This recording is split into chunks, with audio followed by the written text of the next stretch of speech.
Hi అండి, welcome back to my channel spicy Amela. మాలిని ఉంగరం పారు చేతికి, సూరజ్ ఇచ్చిన షాక్ జోష్నాకి. మరి ఇదంతా ఎలా జరిగింది అని తెలుసుకోవాలంటే మాలిని ఉంగరం పారు చేతికి ఎలా వచ్చింది, సూరజ్ ఎలాంటి షాక్ జోష్నాకి ఇచ్చాడు అని తెలుసుకోవాలంటే వీడియోని చివరి వరకు మిస్ చేయకండి. జోష్నా నిజస్వరూపం బయటపడాలని కోరుకునేవాళ్లు మన ఛానల్ని తప్పకుండా సబ్స్క్రైబ్ చేసుకోండి. ఇక మాలిని అయితే జోష్నా పారిజాతంతో మాట్లాడుతూ ఉంటుంది. జోష్నాని అడుగుతుంది, నువ్వు ఏమైనా అడుగు ఇచ్చేస్తాను అని అంటూ ఉండగా ఇక పారిజాతం అయితే నీ ఆస్తిలో వాటా అడిగితే ఏమైనా ఇచ్చేస్తావా ఏంటి అని అంటుంది. తనని అని చెప్పు, తను అంటే చాలు, నా ఆస్తిలో సగం వాటా ఇచ్చేస్తాను అంటుంది మాలిని. అప్పుడు ఒక్కసారిగా పారిజాతమ్మ జోష్న ఆశ్చర్యంతో మాలిని వైపు అలా చూస్తూ ఉండిపోతారు. అవును, ఈ ఆస్తిలో సగం వాటా నా ఆడపడుచుది కదా, నా ఆడపడుచుది అంటే అది నా మేనకోడలికే సొంతం అవుతుంది.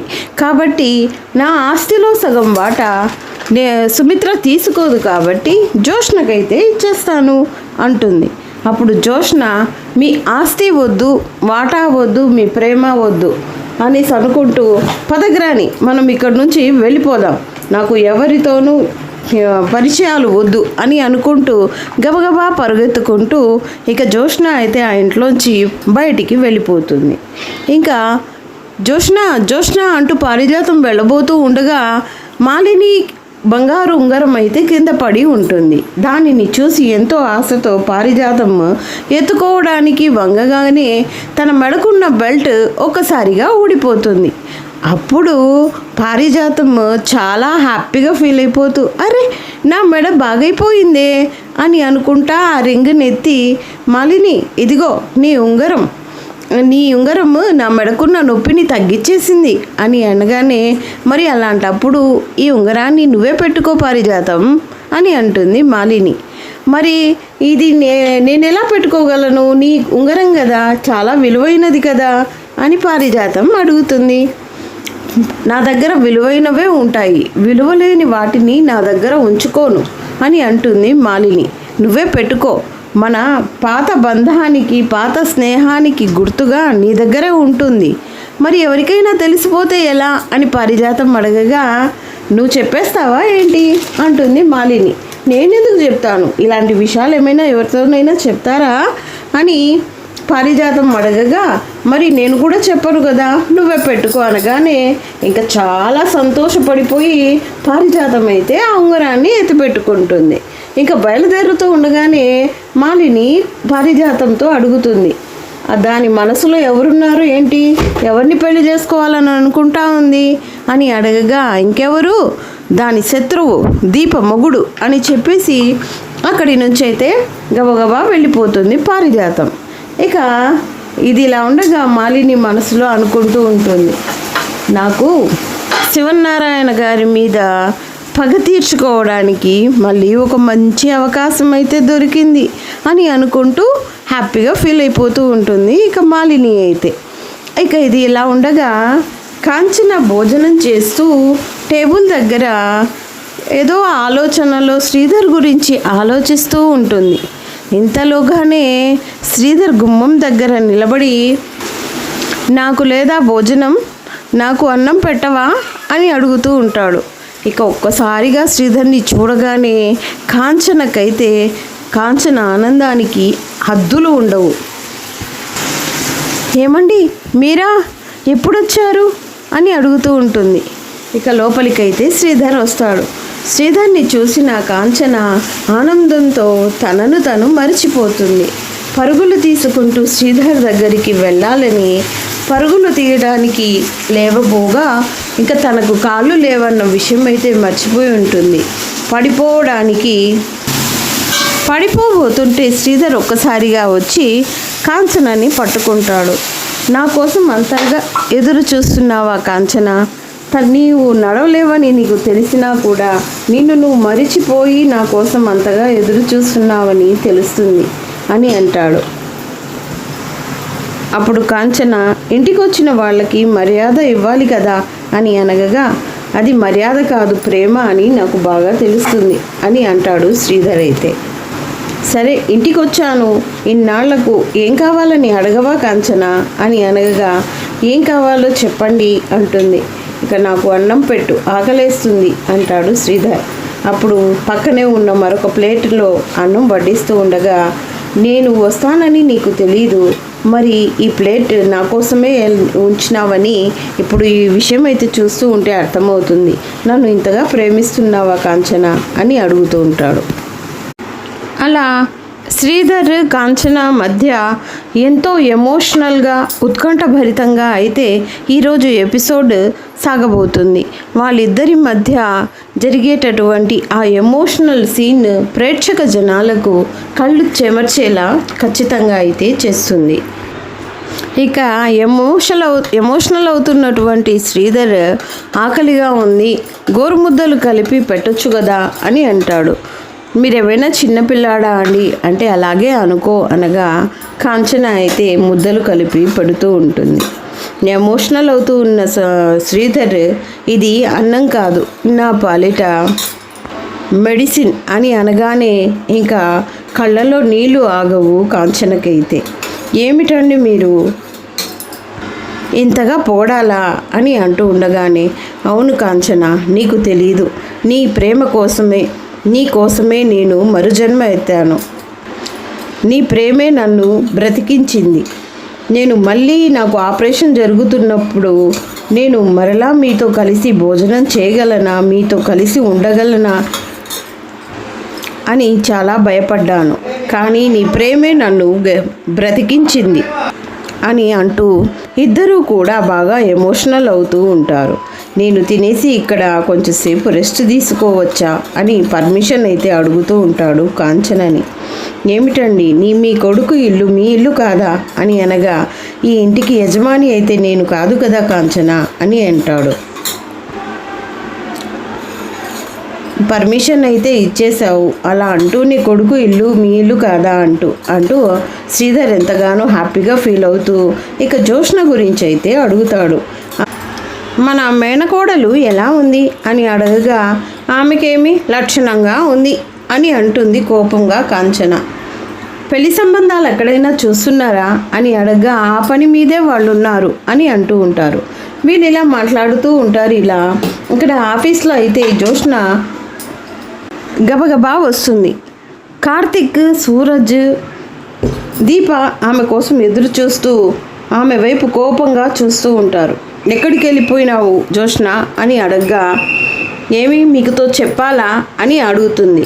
అవును, దీప దగ్గర నువ్వు అసిస్టెంట్, ప్రతిదీ నువ్వు దీపకు చెప్పే చేయాలి అని అంటాడు. ఈ విధంగా వర్క్ మధ్యలో వదిలేసి వెళ్ళిపోవడం ఏంటి, బాధ్యత లేదా అంటూ కార్తిక్ అయితే అరుస్తూ ఉంటాడు. ఇంకా చెప్తుంది జోష్న, తలనొప్పిగా ఉంటే ట్యాబ్లెట్ కోసం అనేసి వెళ్ళాను అని అంటుంది. మరి సెల్ ఎందుకు ఆఫ్ చేసి పెట్టావు అని అనగా, నేను మర్చిపోయాను అని అంటుంది. అప్పుడు కార్తిక్ అయితే, సరే అలాగైతే నీ మొబైల్ని ఆన్ చేయి, స్విచ్ ఆన్ చేస్తే ఆ కాల్ హిస్టరీలో తెలిసిపోతుంది నువ్వు ఎవరితో మాట్లాడావు అని అంటుంది. నా మీద నమ్మకం లేదా? నేను కాల్ హిస్టరీ చూపిస్తేనే నమ్ముతారా? నేను వెళ్ళిన సంగతి నువ్వే చెప్పావా సూరజ్ అని సూరజ్ని అయితే అడుగుతుంది. అవునండి, నేనే చెప్పాను అని అంటాడు సూరజ్. మీరు వెళ్ళేటప్పుడు నాకు చెప్పి వెళ్ళారు కదా, ఎక్కడికి అని అనగా, కార్తిక్ అయితే ఒక్కసారిగా ఆలోచనలో పడతాడు. ఏంటి, సూరజ్కి తెలుసా అంటూ సూరజ్ని అడుగుతాడు. ఏంటి బ్రదర్, జోష్న ఎక్కడెళ్ళిందో నీకు తెలుసా? మరి చైర్మన్ గారు అడుగుతుంటే చెప్పలేదేమి అని అనగా, అంటే జోష్న గారు పూర్తిగా చెప్పలేదు, బయట వెళ్తున్నారు అన్నారే కానీ ఎక్కడికి వెళ్తున్నారు అన్న సంగతి చెప్పలేదు బ్రదర్ అని అంటాడు. ఇక ఎక్కడికి వెళ్ళావు అని మళ్ళీ అడుగుతూ ఉండగా, ఇక మాలినితో వెళ్ళి మాట్లాడినటువంటి విషయాలన్నీ కూడా ఈమెకు గుర్తొస్తూ ఉంటాయి. మాలిని చెప్పినటువంటి విషయం, 5వ తరగతి చదువుతున్న మనిషి దగ్గర తన మనవరాలిని అసిస్టెంట్గా పెట్టారా శివనారాయణ గారు అని అడిగిన విషయం అయితే గుర్తు చేసుకుని ఇక దీప కార్తిక్లు అడుగుతూ ఉంటే ప్రశ్నలు ఆమెకి నిజంగానే ఆవేశం అయితే వస్తూ ఉంటుంది.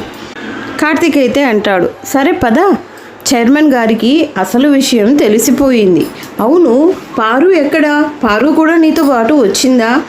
ఇంట్లో పారు మిస్సింగ్, ఆఫీస్లో నువ్వు మిస్సింగ్, పారు మొబైల్ స్విచ్ ఆఫ్, నీ ఫోను ఎక్కడైతే వదిలి వెళ్ళిపెట్టావు, ఎక్కడో ఏదో లింక్ అయితే ఉంది.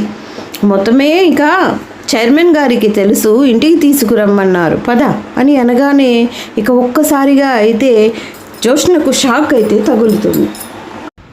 ఇక పారిజాతం అయితే పరుగు పరుగున ఇంటికి వస్తుంది. ఇంటికి రాగానే అందరూ కూడా హాల్లో కూర్చొని పారిజాతం కోసం ఎదురు చూస్తూ ఉంటారు. ఇదేంటి బ్యాచ్ అంతా ఇక్కడ మీటింగ్ పెట్టారు అని అనుకుంటూ మనసులో కంగారు పడుతూ పారిజాతం వస్తుంది. రాగానే శివనారాయణ అడుగుతుంది, ఆఫీస్ నుంచి మీరు ఎప్పుడొచ్చారండి అని అడగగా, నీకోసమే వచ్చాం. నా కోసమా? అవును పారిజాతం, నీకోసమే.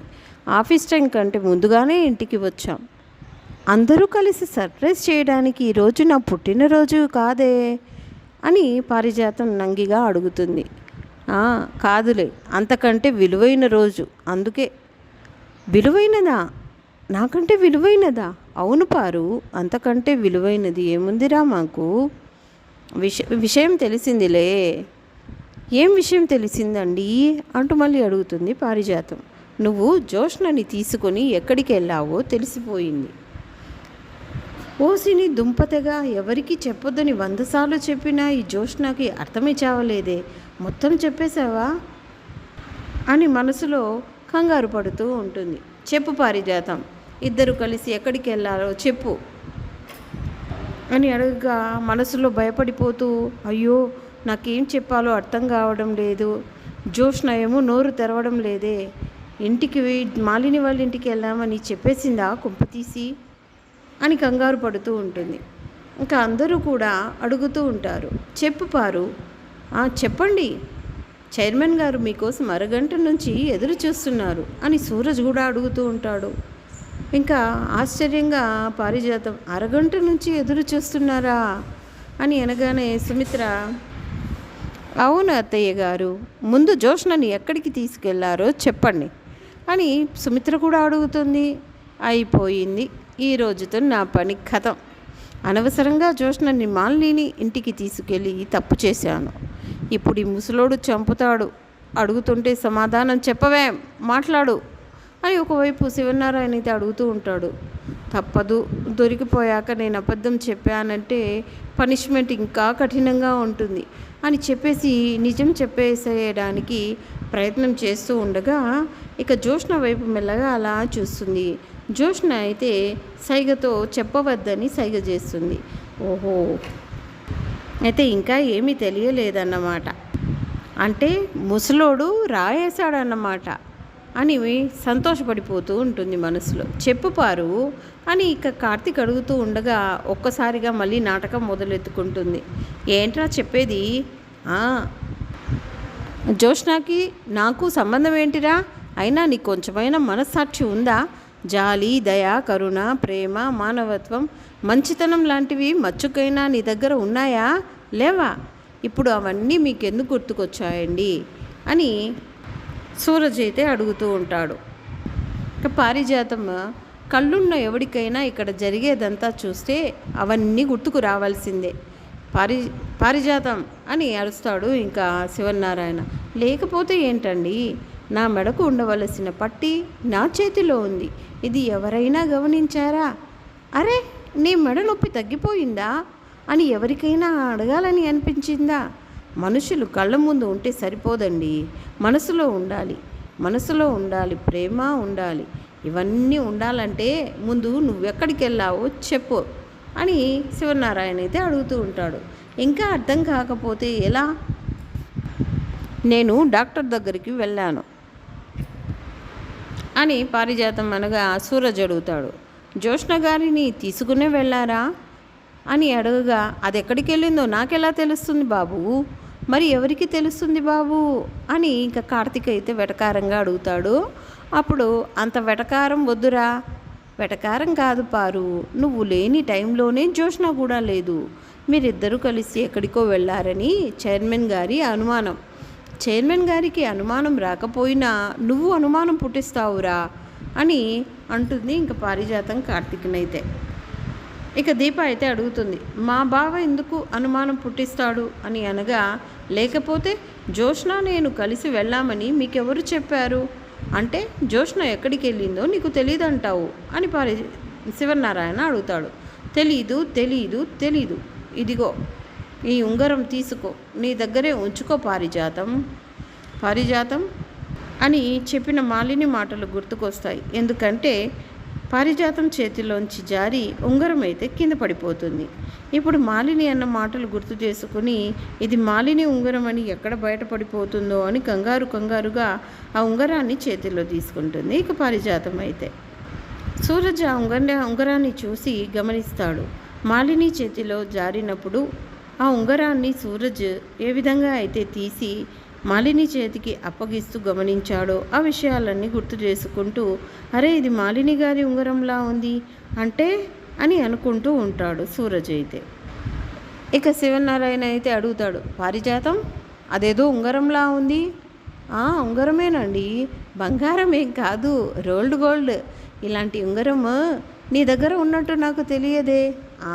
ఏదో చీరకి మ్యాచింగ్గా ఉంటుందని ఒక చిన్న ఉంగరం కొనుక్కుంటే అది కూడా నీకు తెలియాలేంటిరా అంటే నేను ఎప్పుడు చూడలేదని చెప్తున్నాను. ఇలాంటివి నా దగ్గర 5 10 ఉన్నాయి, అవన్నీ మీకు చూపిస్తానా ఏంటి అని అంటుంది పారిజాతం. ఆ ఉంగరాన్ని చూపిస్తూ, చూసావా ఎంత అందంగా ఉందో, ఈ ఉంగరం పడిపోయింది అంటూ తన వేలికైతే వేసుకుంటూ అందరికీ చూపిస్తుంది. ఆ ఉంగరాన్ని చూసిన జోష్న, ఈ ఉంగరం గ్రానికి మాలిని ఇచ్చినట్టుంది, నాకు కూడా చెప్పలేదు అని మనసులో తిట్టుకుంటూ ఉంటుంది.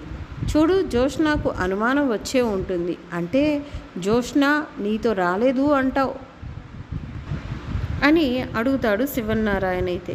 ఇక జోష్న గురించి అయితే పారిజాతం అనుకుంటుంది, ఈ పిల్లకు ఏమి అనుమానం వచ్చిందో ఏమో నా ఉంగరాన్ని చూసి అని అనుకుంటూ ఉంటుంది. నేను క్లినిక్కి వెళ్ళాను, జోష్న ఫ్రెండ్ దగ్గరికి వెళ్ళింది అంతవరకే నాతో చెప్పింది అంటూ పారిజాతం చెప్తుందనమాట. పారిజాతం గారు చెప్తున్నారంటే జోష్న గారు ఫ్రెండ్ దగ్గరికి వెళ్ళినట్టే బ్రదర్ అని సూరజ్ అయితే చెప్తూ ఉంటాడు. కాకపోతే ఆ ఫ్రెండ్ ఎవరనేది జోష్న గారే చెప్పాలి. ఎందుకు చెప్పాలిరా, మీరు కోప్పడకండి, నువ్వు ఎవడివిరా ఆరాలు తీయడానికి అంటూ సూరజ్ని తిట్టడం మొదలు పెడుతుంది. అప్పుడు వెంటనే కార్తిక్, అదే ప్రశ్న నేను అడిగితే సమాధానం చెప్తావా పారు అని అడుగుతాడు. ఎవరు అడిగినా సమాధానం చెప్పలేరు, ఎందుకంటే జోష్న గారు చెప్పింది అబద్ధం కాబట్టి అంటాడు సూరజ్. వీడు కనిపెట్టేస్తున్నాడే అబద్ధం ఏంటి పారిజాతం గారు చెప్పినట్టు మీరు మీ ఫ్రెండ్ని కలవడానికి వెళ్ళారంటున్నా నా అంచనా ప్రకారం వాళ్ళందరికీ పెళ్ళైపోయి ఉంటుంది కాబట్టి ఖచ్చితంగా ఊరికే సరదాగా బయటకు వెళ్ళాలని కలిసే అవకాశం అయితే లేదు. పోనీ మీకు ఏదైనా పెళ్లి సంబంధం వచ్చి ఓకే అయిపోయిందా అని అనుకుంటే మీ కాబోయే భర్తని కలవడానికి వెళ్ళారు అని అనుకోవచ్చు అని సూరజ్ అంటూ ఉండగా ఇంకా పారిజాతం అయితే నాటకం మళ్ళీ మొదలెడుతుంది. ఒరేయ్ పాపిష్టోడా, ఇన్ని ఆరాలు తీస్తావేంటిరా, మా ఫ్యామిలీ విషయాలు నీకెందుకు అని తిట్టడం స్టార్ట్ చేయగా అప్పుడు సూరజ్ చెప్తాడు, సారీ పారిజాతం గారు, ఇది ఫ్యామిలీ విషయం కాదు, ఆఫీస్ విషయమే.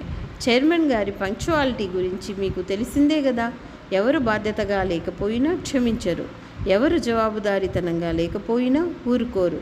చైర్మన్ గారికి చెప్పక, సిఓ గారికి చెప్పక, అడ్వైజర్కి చెప్పక, ఆఖరికి కార్తిక్ గారికి కూడా చెప్పకుండా తన మొబైల్ కూడా వదిలేసి వెళ్ళింది అంటే ఆఫీస్లో మీరు ఎంత నిర్లక్ష్యంగా ఉన్నావో నాకు అర్థమవుతుంది అని చైర్మన్ గారు నాతో అన్నారు, అందుకే నేను అడుగుతున్నాను అంటూ ఆ మాలిని ఉంగరాన్ని చూస్తూ ఇక ఆరా తీస్తూ ఉంటాడు సూరజ్. అలా సూరజ్ ఉంగరాన్ని చూస్తూ ఆరా తీస్తూ ఉంటే ఒకవైపు జోష్నకి మరియు పారిజాతానికైతే పెద్ద షాక్ అయితే తగలబోతుంది. మరి ఇలాగే నెక్స్ట్ ఎపిసోడ్లో అయితే ఖచ్చితంగా జరగబోతుంది.